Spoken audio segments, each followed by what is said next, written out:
Good morning. While this still is loading, welcome to our very first session of this 2023 SGAS conference. Really excited to moderate this session with our three speakers. And to not waste any time, I'll introduce our first speaker and I'll introduce the other ones when it's their turn.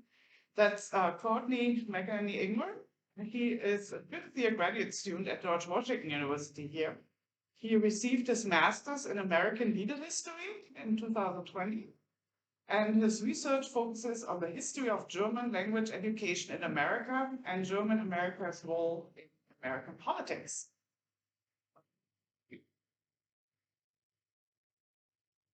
Good morning. Good morning. Wow, I feel like a warm back this morning, opening up this symposium. Thank you to the Society of German American Studies for supporting graduate students coming to this, and thank you to Antje, my fellow panelists this morning. Really excited to learn a lot this weekend. So when thinking about the theme of this year's symposium, German American Revolutionary Crossings, I had to think about my day job as a historian, so to say, is actually studying the revolutionary period. I'm usually engaging with the revolutionary era and our institutions of government. However, my heritage has gotten better of me in certain projects, and this is one of them. As far as looking into my German American roots and my own family history, hoping to understand better parts of our American narrative. And I'm, as Antje mentioned, I'm also a law student right now at George Washington University Law School, and in engaging with legal studies and the study of constitutional law, came across this small but actually landmark case, Meyer versus Nebraska, which was decided on June 4th, 1923, and is a quintessential case to looking at the notion of substantive due process, which is this idea that the 14th Amendment protects people's individual rights from the interference of the government. And it all goes back to the German language. So let's explore this a little bit, if you'll indulge me over the next few minutes. I want to introduce you to Robert T. Meyer. Robert T. Meyer was a teacher at Zion Lutheran School in Hampton, Nebraska. And on May 20th, 1920, Meyer was going about his normal day as a teacher. He wasn't necessarily a teacher of the German language by trade, however, he was a German-American immigrant. And the way the school day was structured at Zion Lutheran School at the time was that children would have class from roughly 8 in the morning until 12 o'clock. They would break for recess for an hour and a half, and they would go back at 1:30 to resume classes. And according to Nebraska law at the time, the German language could not be taught during the school day. And we'll unpack that law in a second. But during this period of time, this recess period, Robert Meyer had a student who wanted to learn more of the German language. And Robert Meyer was teaching this student German through Bible readings.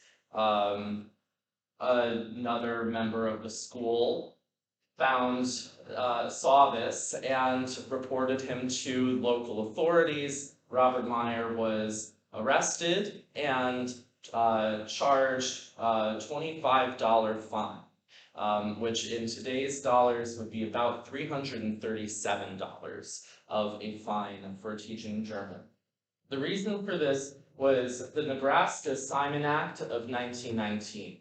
We'll unpack the three parts of this. It says, no person individually or as a teacher shall in any private, denominational, parochial, or public school teach any subject to any person in any language other than English.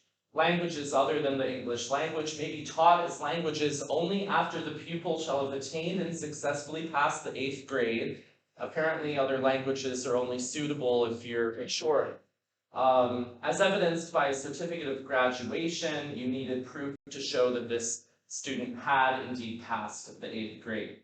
Any person who violates any of the provisions of this act shall be deemed guilty of a misdemeanor, and upon conviction shall be subject to a fine of not less than $25, not more than $100, and be confined in the county jail for any period not exceeding 30 days for each offense. Had Robert Meyer been teaching several students German, he could have been put in jail for a few months. He could have been fined $25 several times over. This is a very punitive law, and some history behind it is that it was passed in 1919 in the wake of World War I, among 31 other state laws that either restricted the use of the German language or restricted the teaching of any language other than English.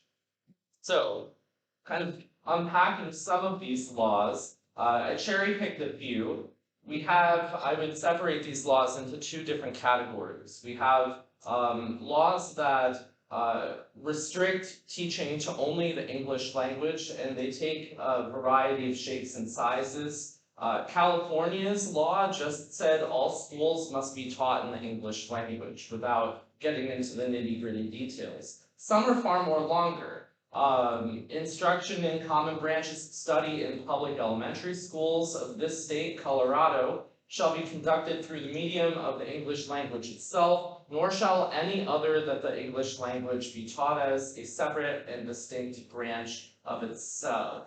So you can't teach any foreign language or language other than English in the Colorado schools. Delaware, English shall be the only language employed and taught in the first 6 grades of the elementary schools of and in this state. Iowa, the medium of education in all secular subjects taught in all of the schools, public and private within the state of Iowa, shall be the English language. You get kind of a sense of the theme of some of these languages that restrict to just English. However, I also find interesting anti-German laws that ban the use of German in particular. Indiana, the German language shall not be taught in any of the elementary schools of this state. It goes on at length to also describe or in any private or parochial school during the first 8 grades. Louisiana, it shall be unlawful for any teacher, professor, lecturer, person, or persons employed in the public, private, elementary, or high schools, colleges, universities, or other institutions of the state of Louisiana to teach the German language to any pupils or class. This is, I think, the only law that I saw that expanded to the higher education system and would punish professors. Ohio, the German language shall not be taught below the 8th grade in any such schools within the state. Indiana, Ohio, and Iowa are relevant because there were other cases that were brought forward at the same time as Meyer versus Nebraska in challenging these laws. At the same time, a lot of these bills were passed either during World War I or shortly thereafter. At the same time, on the federal level, there were attempts to create a cabinet-level Department of Education. While this sounds good on its face, and it was looked at, it's been looked at by historians as a fairly positive move towards regulating federal education and funding it on a national scale, the motivations behind the bill to create such a department, the Smith-Towner Bill of 1920, was actually targeted towards promoting an English-only education.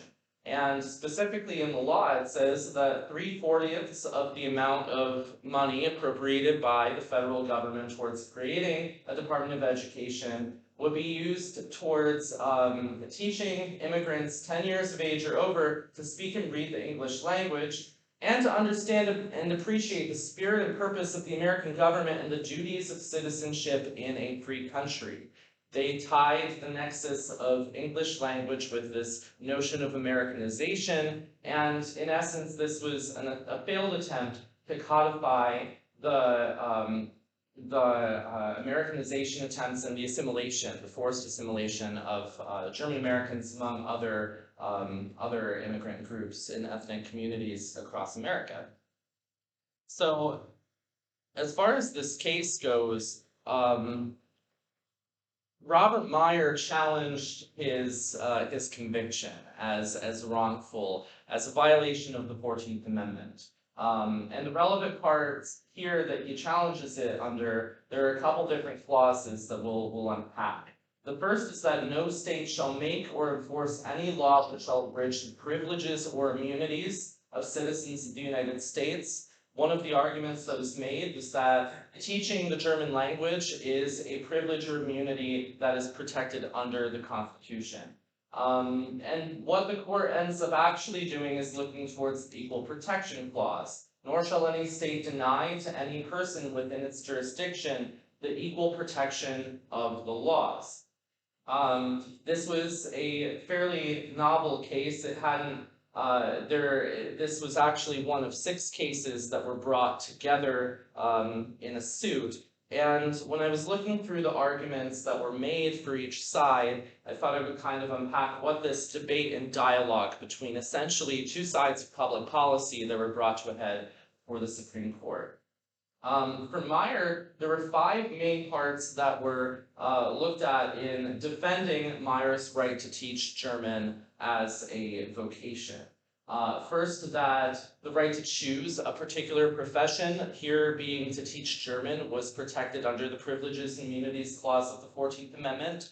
That imparting knowledge in a foreign language is not inherently immoral or inimical to the public welfare. A response to this notion that the German language is in fact a public danger. What we're doing here this weekend in 1920 to some would be heresy. Well, the statute as construed by the Supreme Court of Nebraska is prohibitive, not regulatory, of a legitimate vocation, here teaching German. Fourth, the statute in question is not a legitimate exercise of the police power. Again, some would say you had to police the use of the German language. And fifth, the law is construed by the Supreme Court of Nebraska operates to deny the plaintiff an error of equal protection of the law. That the federal laws are just not serving Robert Meyer.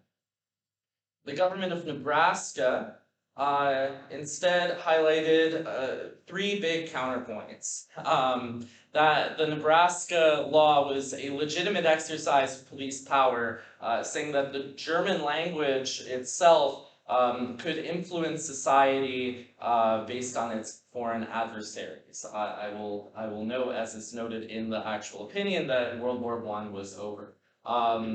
The Nebraska statute does not unlawfully interfere with defendant Meyer's occupation as a teacher. They said while he is limited from teaching German, it doesn't prevent him from teaching any other subject. So he can still be a teacher, but just under Nebraska's rules. And that the Nebraska law doesn't deny him equal protection of law or anyone else, saying that while it prevents teachers in schools from teaching German, there's nothing preventing parents from getting a tutor to privately teach German. That is a little questionable based on the language of the statute, but that's another paper for another day. In essence, comparing the language of the 2 arguments at trial, the argument for Meyer, we respectfully submit that now that the war spirit has subsided and our minds no longer inflamed by hate or clouded by passion, asking the court to adopt in favor of their client. For Nebraska, defendant Meyer has attempted to evade a criminal statute. This is a criminal act, speaking the German language. And he should be taught that our laws are to be obeyed, and that one who seeks to evade them does so at his own peril. Comparing the 2 cases, there were, again, like Meyer was one of several cases that were brought on when oral argument was taken at the end of 1922. I looked specifically at 2 Nebraska cases, and then, interestingly enough, there were 2 different Supreme Court opinions that were issued on June 4th, 1923. There was Meyer versus Nebraska, which is well remembered comparatively, the more remembered between the two. There was also another case, Bartles versus Iowa, which combined 4 different cases, and I think is also interesting because it includes a dissent that I'll discuss in a little bit. But both reached the result that teaching the German language is in fact protected under the 14th Amendment, hence we can have this symposium here today. Yes. However, there was another case, the McElvey case, which was challenging the same law. They took 2 different approaches. Meyer was convicted under the law and charged $25 as a fine for teaching German, and McElvey was seeking an injunction to stop the law from being actually enforced. They took to the $25 fine a bit more seriously. The majority opinion of the case looks to the statute as being arbitrary, without reasonable relation to the competency of the state, and that the mere knowledge of the German language cannot reasonably be regarded as harmful. Quote that to your students. In Bartles versus Iowa, the dissent says, I think I appreciate the objection to the law, but it appears to me to present a question upon which men reasonably might differ, and therefore I'm unable to say the Constitution of the United States prevents the experiment being tried, the experiment being a regulation of the German language. What I think is very interesting about this is between the 2 companion cases, Meyer versus Nebraska and Bartles versus Iowa, Meyer has 2 justices. It was 7-2, 2 justices in dissent, but they didn't write a dissent. They just said, we dissent. The second case, Bartles versus Iowa, which has gotten lost in the woodwork a little bit, did have a written dissent by Oliver Wendell Holmes, who was also, among other things, known as a personal rights advocate in many other respects. He is credited for helping develop the idea of the marketplace of ideas under the First Amendment. So it's interesting to see here that I think it's, while the case is not decided on First Amendment grounds, he dissents in a way that's actually restricting a First Amendment principle of knowledge, imparting knowledge of the German language in the German language. So looking at the impacts of Meyer, Meyer is looked at as creating the substantive due process doctrine along with a couple other cases in the 1920s, including Pierce versus Society of Sisters. And this is the idea that the 5th and 14th Amendments protect Americans from government interference with individual rights. It also falls in line with the Lochner era and the right to contract and right to work. This is referencing a case in 1905 called Lochner versus New York, which essentially was a union rights case. The Union of Bakers in New York wanted they wanted better work hours and not to inhale the flour in the bakeries, and it was said that the union couldn't operate in that way, and that an individual has a right to contract. And this notion of the individual right to contract led to this period of about 32 years, where the Supreme Court was consistently looking at opinions through an individual's right to contract, how they work and under what conditions. Family rights, this case also establishes parents' right to child rearing and to choose how their child is educated. I think it also stands for content regulation on a First Amendment basis, and it's also been cited in 2 other cases protecting the rights of students to accessing education in languages other than English. Meyer's been cited by over 1,400 different federal level cases, over 1,400 state cases, and has been cited in recent notable opinions, including the Dobbs decision overturning the right to abortion last term, as well as Obergefell v. Hodges, which extended the right to marriage to same-sex couples, McDonald versus Chicago, which protected the right to, I guess, a state's right to guns. And I think that's where this is notable. So where I'm hoping to expand upon this research is to look to newspapers that show kind of the reactions to Meyer in its time, look for the resurgence of German education, hopefully as a result of the Meyer ruling, and to look more into the companion cases and their background. I look forward to any feedback, and I hope you enjoyed, and I look forward to the rest of our panel. Thank you.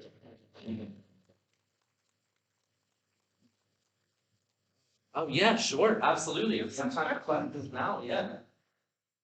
The papers are so different, I think it makes sense. Absolutely. I'll take over here and then I got you there. Yeah, I've known about the Meyer case, of course, for years, and I never thought about the fact that, it singles out Meyer, but that there's a whole apparatus, behind teaching, right? So, Yeah. I mean, was he just a rogue teacher? I mean, he had a superintendent, he was part of a system, right? So were there no consequences system-wide? Why did it just come down on him rather than, the district? Absolutely. That's a great question. And I think part of it in 1920, especially being at an independent religious school at the time, I think that may have played a role. He was, I guess, in the facts of the case, he was approached by this one student who wanted to learn how to read the Bible in German, and he said, "Yeah, come during recess and I'll show you how." Also, there was far more decentralization of schools at the time, the real school districts. I'm not much of an education historian, however, the school district movement really comes about after World War II, and the 1950s really get that centralization effort.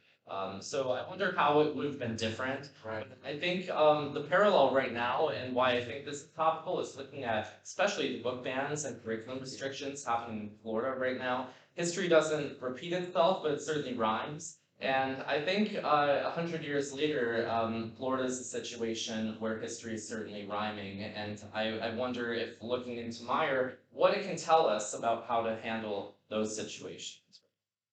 And I'll go here. Yeah.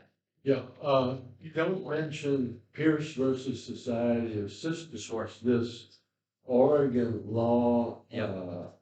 passed by referendum, supported by the Ku Klux Klan, among others, that essentially banned all parochial schools by requiring all children from, I believe, 8 to 16 to attend public schools. This is, as was Meyer, he got an Irish Catholic lawyer. Yeah. One of these instances where conservative Lutherans and Catholics actually managed to cooperate. The Lutherans Yeah. supported the Catholics there on the Pierce versus Society of Sisters as well. Yeah. And this takes on a further irony in that both Meyer and Pierce were cited in Griswold v. Connecticut. Yeah. Griswold was the head of the Connecticut Planned Parenthood, which overturning a law that forbade even distributing birth control information to married couples, and that in turn, all three of those are cited in Roe v. Wade. So the right to be left alone by government is another aspect of this case that bears further investigation. I think and you bring up excellent points. I think Meyer, one of my constitutional law professors would call it kind of a squib case that has a massive impact, and it leads especially to Griswold versus Connecticut, which stands for this even broader right to privacy. And it comes with this complex idea of the penumbras of the Constitution and the rights of the Bill of Rights expanding into rights that you can read between the lines of the Constitution to find that right to privacy. Pierce versus Society of Sisters is another really interesting case, and we're coming on the centennial of that case as well in 2025. And I think the other interesting impact of that case is in preventing any parochial schools. I would say that as far as the German language is concerned, that Oregon law would have also been highly prohibitive of the language, if not targeting English only. I don't believe Oregon was one of the 32 states that had some law in the books, but a lot of the German language education was being taught through these religious schools, and at least in cities, based on these ethnic neighborhoods. And I think it's really interesting kind of looking at how a case on the German language has led to some of these substantive rights that are now kind of coming into question with the court and its current composition. So I definitely will look into that more. I'm particularly interested in the overall national social response to all of this, because you've discussed it as American law professors do, as this nice, cute little, oh, you can't prohibit German. 10 years before, 25%, I've read, I'm not absolutely certain, of students in the St. Louis public schools took German as a foreign language. The school up the street from our church was founded in 1916, speaking German. Yeah. And my grandmother, it's the story, has had to leave school because her German wasn't good enough. Sure. But within 10 years, suddenly, instead of speaking German in churches, basically German American was destroyed. Yeah. And so the Myers case is sort of, Yeah. Oliver Wendell Holmes himself knew German, but didn't like German law. Yeah. Yeah. And it's really a destruction I'm particularly interested in law literally between 1894 and 1924. The United States, it's probably general, but in terms of German, it no longer had any interest in things coming from abroad, not just in teaching in anything. And so I'd be very interested in your following up on, you're not going to find much after 1924. You're not going to find, I don't think you'll find a revival of German study. That part of that's natural. I mean, everybody, it's first generation, second generation, third generation. Sure. But it is a distinct, I would have thought perhaps there was more enthusiastic response, given that this was just not one obscure Nebraska school where one teacher ratted on the other. It was actually a real existing education system. Absolutely. I'm from upstate New York, and New York State, they, I think in 1915, 71% of high school students statewide took German, and by 1925, it was down to 9%. Wasn't completely gone, but very minimalized. I'm interested in looking into that more. But after that, the place to find that debate is in the Lutheran Church, Missouri City. This my grandmother was told, so there was a lot of state in the dark. They're very, very aggressive about the German during that period. I wish it were so. Concordia Publishing House doesn't publish anything in German anymore. So such an interesting topic, fascinating. Learned a lot myself. Unfortunately, we have to cut off this discussion, but afterwards we have a coffee break and we can. Yes, absolutely. Absolutely. Thank you. So,